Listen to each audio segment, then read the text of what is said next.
For 30 years, Johnny Carson was the undisputed late-night king.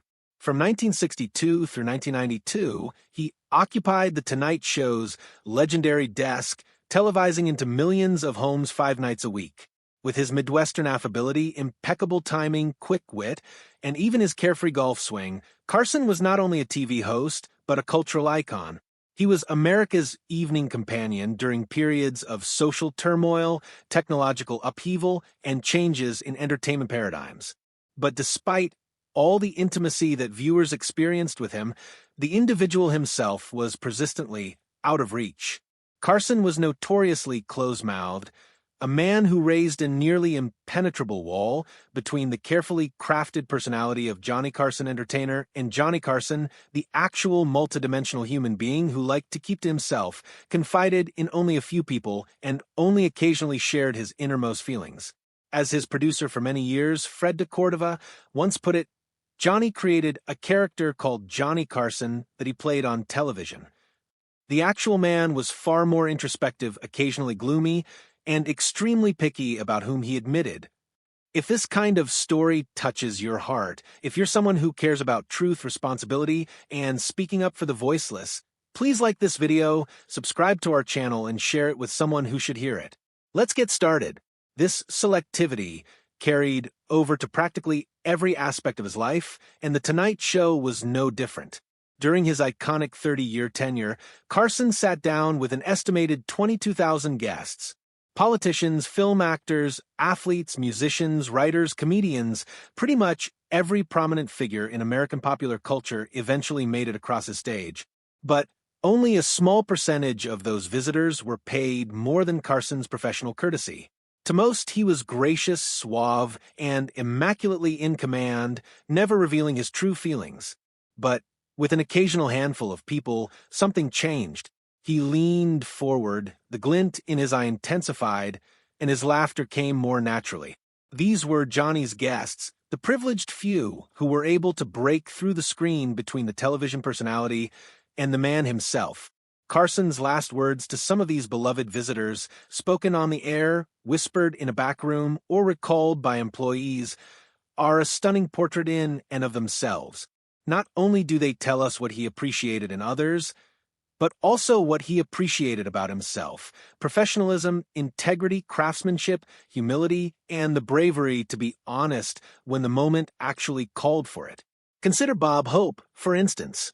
Hope was a product of an earlier era of comedy, a vaudeville veteran whose quick-witted one-liners, foreign USO tours, and years of appearances in public had established him as one of the most popular entertainers in America. Carson worshipped him growing up, and always accorded him the public respect owing to a trailblazer. However, their relationship in private was complicated. By the 1970s and 80s, Hope's segments increasingly depended on cue cards and written gags, a style that conflicted with Carson's more relaxed, improv-based manner. To Johnny, Hope sometimes seemed stifling, a reminder of a bygone era no longer consonant with the frenetic pace of late-night TV.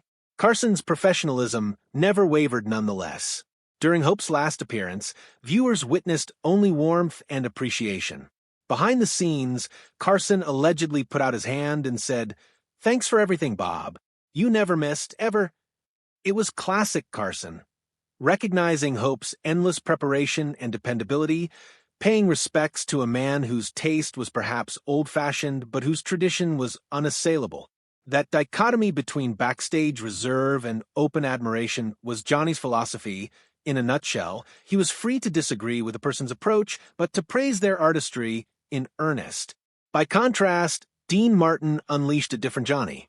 Martin's calm, easygoing image, his omnipresent cigarette and drink, and his refusal to be too serious about show business charmed Carson. Martin was loose, accidentally missing a chair, mumbling lines in his happy drunk role, or throwing off a segment with an aside. Other hosts might have objected, but Carson reveled. He admired Martin's irreverence, resented his freedom, and enjoyed the opportunity to play along. At Martin's final Tonight Show appearance, Carson told him, according to reports, "Don't change, Dino. The world needs at least one guy who never takes it seriously." It was an authentic farewell from one perfectionist to a man who lived as if perfection did not exist. Carson once confessed to a producer, "Dean's the only guest who makes me wish the show went longer." For a man with a reputation for watching the clock, that was perhaps the ultimate compliment. George Burns wielded another kind of authority over Carson, the power of a living legend. Burns was a direct connection to vaudeville, to the source itself of American comedy. Even in his 90s, he would half-walk onto Carson's stage with cigar in hand and timing still flawless. Carson idolized him, researching with great care for Burns's appearances, conducting the interviews almost like a student before a master. "George, you're the only guy I know who gets funnier every year," Carson said to him on his last appearance. Backstage later, he was quoted as saying that Burns made him think that age could be a joke and not an albatross. To Johnny, Burns was continuity and change, evidence that comedy could transcend generations if the artist had the discipline to continue generating material. Another giant who impressed Carson was Lucille Ball. When Lucy stepped onto the Tonight Show set, TV royalty met TV royalty. Both had revolutionized their medium, Ball in the sitcom, Carson in late night. Their chemistry was electric, rooted not in flirtation or rivalry, but in mutual respect. A cameraman once observed, "With Lucy, Johnny wasn't the host. He was a colleague." On her final visit, after the applause faded and the cameras stopped, Carson approached her backstage and said, "You're the real deal, Lucy. Always were." When Ball died in 1989, Carson violated one of his own dicta. In normal times, he kept his grief private, but for Lucy, he dedicated a segment to her memory, his voice shaking with emotion. It was one of the few times America caught a glimpse of Johnny Carson, not as a host, but as a man in mourning for a colleague he deeply loved. If Lucy were a cast member, Jack Benny was a teacher. Of all the performers, Benny most influenced Carson's style. His use of silence, his famous pauses, his ability to be the target of humor, all became the core of Carson's timing. Carson freely acknowledged that Benny was his greatest influence. On Benny's final Tonight Show appearance, Johnny's regard was close to boylike, his admiration astonishing. Offstage, he allegedly said to him, "You taught me how to listen." Carson used to say Benny taught him, "The pause is funnier than the punchline." With Benny, Carson wasn't merely paying tribute to a guest, he was celebrating the DNA of his own career. Burt Reynolds, on the other hand, was the ideal counterpoint to Carson's reserve. Their frivolous, on-air shenanigans, shaving cream fights, water battles, and constant teasing continue to rank as some of the show's most beloved moments. Reynolds knew the game, as Carson said, that the greatest television resulted from spontaneity, not canned promotion. "Don't ever quit coming back, Burt. I need somebody to keep me honest," Carson told Reynolds on his last visit. Reynolds possessed the extraordinary talent for getting past Carson's shield, for making him enter real surprise. In an image-based business like show business, Reynolds' ability to make fun of himself was precisely the sort of genuineness Johnny cherished most. Carol Burnett fell into this same category of genuineness. She was warm, funny, and completely free of pretense, turning every Tonight Show appearance into a creative collaboration and not just a publicity stop. Carson trusted her so much that he frequently gave up control, allowing her to engage with the audience, add on extra minutes, or even take over sections of the show. He once told Ed McMahon in confidence, "Carol brings sunshine to the stage." Following her final appearance, he was said to have informed her backstage, "If I could center a show around just one person, it would be you." Burnett was more than a guest to Carson. She was evidence that joy, when real, was the greatest form of entertainment. With Bob Newhart, Carson discovered something else, a mirror. The two men had a shared affection for understatement, deadpan reading, and the comedy of life's tiny absurdities. They communicated the same comic language, each comprehending the accuracy needed to make fun seem easy. To watch them talk was to hear jazz musicians jam in immaculate harmony.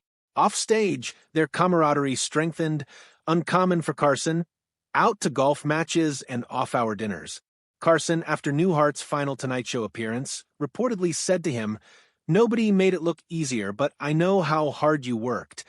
In those words, there was both respect and understanding, a nod that their mutual profession took huge amounts of restraint behind the facade of ease. And Jimmy Stewart.